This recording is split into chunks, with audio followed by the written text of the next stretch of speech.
Now we have in the studio Dr. Liu Chunsheng of China's Central University of Finance and Economics joining us in the studio to discuss about China's poverty alleviation efforts. Welcome to the program, Professor Liu. Well, before we talk about this 5-year plan and China's poverty alleviation efforts, tell us a definition first, a concept of poor people. Yes. Who are defined as being below the poverty line in China?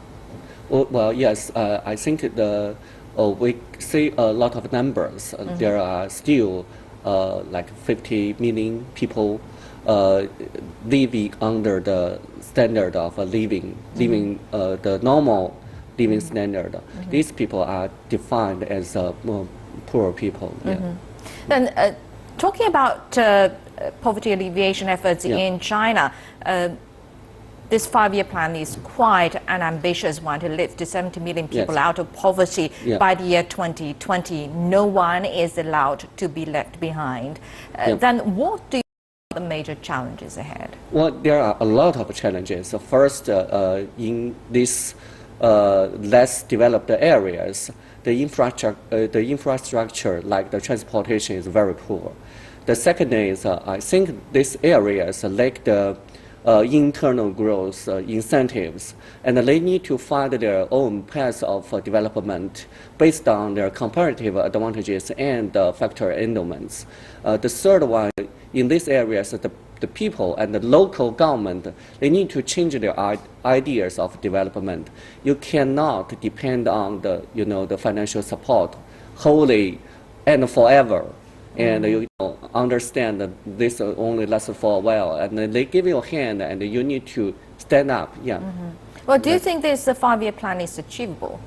Yeah, sure. I think it's because with the development of China's economy, I think the future is very bright, and I think there are.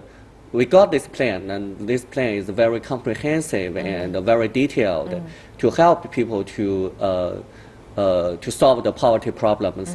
And there are a lot of highlights inside it, like the infrastructure and transportation, and urbanization will be accelerated to solve these problems. And the second is we attach more importance on education. And as a professor in the university, I think this is very good. And the third one, I think, is these areas. Most of these areas are isolated from rich areas, and we should build connection between them. Physically by transportation, construction, and virtually by internet. And we can do that because China has a very good experience in developing